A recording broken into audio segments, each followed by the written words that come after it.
All right. Giving God the glory for 15-1 and 2-0 in the league, and another week.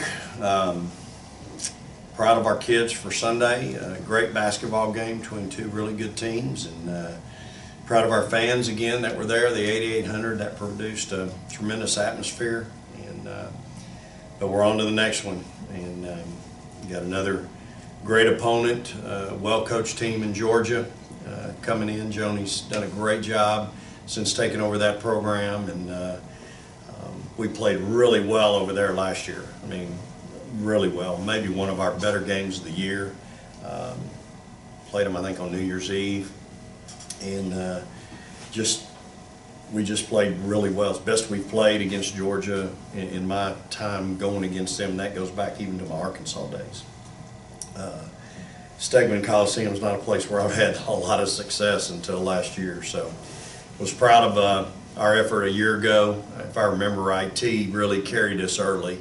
Seemed like we, Rowe and Blair were building a house with the bricks that they were laying, and but T got a lot of offensive boards, stick backs, and then Blair and Rowe ended up coming on and making shots after that first quarter. So they played us a lot of zone, and but we scored, I think, 82, 83 points, and played really, really well on the road, like I said. So they're a year older and a year wiser, and they've added a 6'6" kid, a transfer, and so they've got someone inside that can give, that can play and have some size to go against T. So should be a really good matchup. I think guard play is going to be extremely important in this ball game, and I think, just like Sunday, I think your guards, you've got to win with guard play. Your guards have got to be good every day. It doesn't matter what size you got no chance. I mean, you win in the Southeastern Conference with guard play. It gives you a chance when you have size to win that championship, and we've been fortunate to have both here in the last few years. So should be a great challenge. Game's at 8. It's a little late, but we'll be ready. Okay, let's start here on the front with Al. Just two-part. The first one is based off of something that you said in your opening. Best you played against Georgia, even the game that you held them to 38 here. Did we hold them to 38 here? Was it 50? Oh yeah, it was 50. It was 50-38. Not well defensively. Obviously, that was a much better game. They were ranked number 11 in the country, and we were ranked number 311 at the time. So yeah, that was one of those 5 we won that first year that we weren't supposed to win, and we held them to 5 baskets in the second half that night. So from a defensive standpoint, you're absolutely right. But it is the best we've certainly played in Stegman. I mean, it's been really hard over there. It's been, the year before we lost over there 47-43, and it was a nightmare. Ooh, awful. So the primetime question, Jordan getting co-SEC Player of the Year, just can you talk about her play and how you touched on it Sunday, but just how she's really kind of coming into her own and just playing such a big part of the team? Yeah, absolutely. Jordan is playing at a very high level, shooting 53% from the field. I compare her and Rashonda's stats this time last year. She's averaging 2.5 points more, I think, shooting at 53 versus 41. She gets 3.6 rebounds, but she hasn't, Rowe stretched it a little bit and shot the 3 a little bit more, but she's just had a great week. 26 at Arkansas, and Kentucky she had 17, and so she had a big time week, and I knew she'd have a chance to be Player of the Week. Again, just the kid's putting in the time. To be honest with you, she's reaping the benefits of what she's sown. She works hard in practice. She's had a great attitude in practice. She's really, playing with a lot of energy every day, and she's really fun to coach. I mean, I've really enjoyed her time here, and she's pretty solid. She's just pretty even keeled when it all's said and done. So, and she's another point guard on the floor, really. She played point in high school. She's got that kind of mentality. She can make some really good passes, and I think her teammates enjoy playing with her. We'll stay on the front with Steve. Chloe, earlier in the season, you were doing a good job kind of as a spot-up shooter, but you look a lot more comfortable putting the ball on the floor, distributing and kind of getting to the basket. What do you attribute that to? I think, well, at the moment my shot's not falling, so I need to find other ways to help the team get on the board or, do whatever I can. So I need to get in the gym, be more consistent shooting the ball because that's what my team needs, but when that's not falling, I need to find other ways to help us out. Go to the back with Robbie. Dick, to Steve's point, Chloe's one of the girls you rely on heavily in minutes. What's she doing so well that keeps her on the floor, along with Jordan and Anriel too? Yeah, I think she's averaging more minutes than anybody right now. She's averaging 12 points, 4.5 rebounds, and the biggest thing is she's not hurting us. I mean, that was my message to Blair all those years, baby. I can't play if you turn the ball over. It don't matter how good you shoot it. And I think for her, she's not hurting us, and she commands your respect. People are going to go out there and guard her on the perimeter. I love the fact that she's smart enough to know that, if my shot's not falling and they're still coming out here to chase me, I'm going to take them off the bounce, because that's what you do. And it's not from her not being in the gym. She's in the gym as much, if not more, than anybody shooting. So she's, I don't think it's her shot not falling. I think people are guarding her a little tougher. But at the same time, not just settling. She's not settling. And so I think right now she's playing at a high level. She allows us to play through her, and at the same time, she's not hurting me on defense, and she can turn the ball over. Well, anybody that knows me and wants to play for me, those are two things you better do if you want to get on the floor. It's hard for me to play if you're hurting me on defense and you turn the ball over, and she's not doing those things. Chloe, you guys both mentioned that your shot might not be falling at the moment. I know shooters can get a little frustrated if they're in a slump. I'm not saying you're in a slump, but when the shot's not falling, I know how shooters can get. When you're doing all the other things that Coach said, rebounding, not turning it over, how much easier is it to forget about the fact that your shot's not falling when you're doing those things? I mean, it is very hard, but I have great coaches behind me and teammates that, even if I don't take an open shot, they'll be on me to take it. You've got the best rebounders in the country, so, if I miss that, 9 times out of 10, they're going to get the rebound and stick back anyway. So I think it's just, staying after it and trying to stay confident in myself, because they're going to fall one day, and if not, it doesn't matter, because they're going to clean it up for me. And Steve? Anriel, watching you in person, it's a little different deal than on television. There's a lot of verbal stuff that goes on with you. You almost take every possession personally, offensively and defensively. How would you kind of describe that passion on the floor from yourself? You said verbally? I think I talk a lot on the floor. I communicate with my teammates, of course, on defense. I think last game I may have been more passionate as far as like celebration wise, but I don't really understand the question. But I understand you said that I'm more verbal. Well, I'll clarify. Okay. Sometimes it seems like it becomes a personal mission for you to win on both ends of the floor against your mark. Like if you're defending somebody, they're defending you. And when you win that one-on-one game, there's, I won't say it's trash talk, but you kind of get a little verbal when you get a win.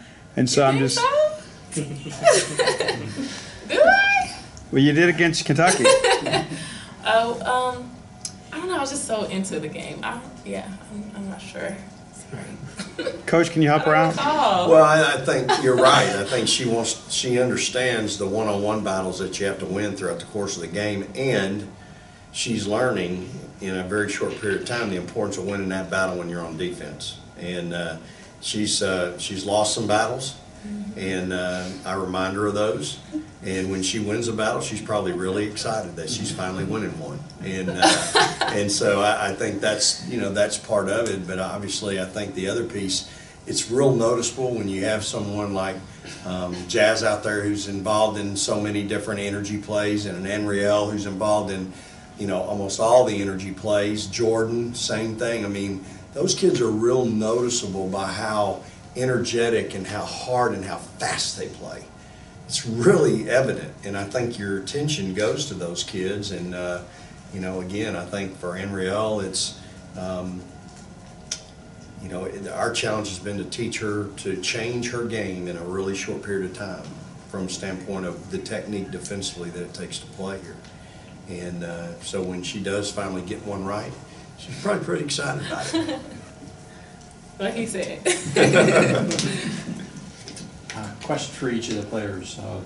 The start of the Louisiana Lafayette game, the Texas game, and obviously recently Sunday's game. There were stretches in each of those games where you guys came out and were like, hot knife through butter. You just really focused, playing really intensely on both ends of the court. How long of a stretch do you think that you guys have played like that in the course of the games that you've played, and what do you need to do to extend that period of time as close to 40 minutes as possible? Well, I know for us, for the first five, Coach said the first 5 minutes. So that means we have to come out with energy and just do what we need to do, get stops, score, get a good possession every time. So first 5 minutes is very important to him, and it's important to us. Definitely, I feel like that's a standard for us. We want to come out, hard, and we want them not ready for what we have to bring. But I just think that's the standard now. We want to come out there and play hard and be out tough and outwork the other team. Yeah, so as these guys have said, the first 5 minutes, he's really put emphasis for us to stamp our authority in that time. And I think for us moving forward, we need to try and extend that when we get our subs in, and with our rotations to extend that to longer, as you said, throughout the whole quarter, first half, and the rest of the full game. Anriel, coach talked at the luncheon a while ago just how poorly you played, I guess, in the Arkansas game, but then you came out and played so well in that first quarter against Kentucky. What was kind of your mindset going into that game, and what did you do between Thursday and Sunday to really improve and come out better? Well, I just turned the page. I know things weren't going my way against Arkansas, but I didn't want to just sulk in it. I know that Kentucky was a great matchup for us, so I knew that I had to just move on, improve what I wasn't doing well against Arkansas. So it was more of just a mental thing. So yeah. Tyler? Jazz, after the Southern Miss game, you sort of took it upon yourself to say that you wanted to play better defensively. Sunday, you just had 6 steals. Was there something you saw in film against Kentucky that you could attack, or was that just the product of you between Southern Miss and Kentucky during that time wanting to, right your wrongs defensively? I usually beat myself up when I'm on defense just because I want to be perfect every time, but I know I'm not going to be perfect every time. During the Kentucky game, I had 6 steals. I was just there. But she was in the passing lane. She was doing what she was supposed to do. We do stuff like that every day. Get up the line, stuff like that. Was it one of those games where you wanted to come out and be aggressive defensively? And do you think that you can do that against any opponent? I want to be able to do that against any opponent, but I don't want to put my other teammates in jeopardy to get them in foul trouble.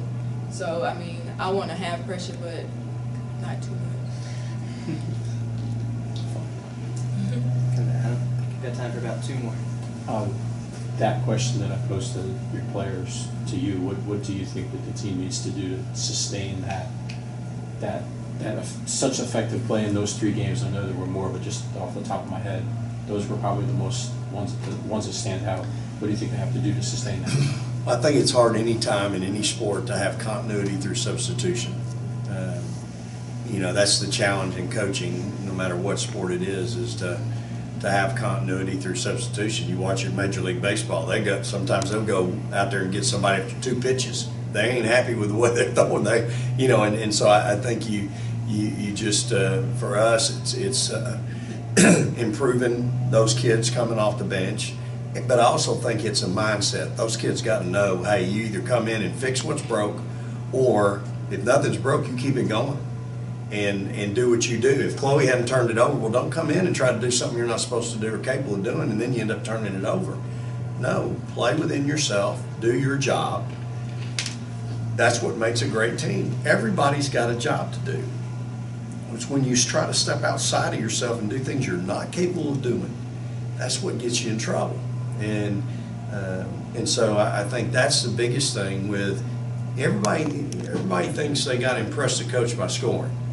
You don't impress me that way. You impress me by coming in, being a tough defensive kid and getting a rebound and not turning the ball over. That impresses me.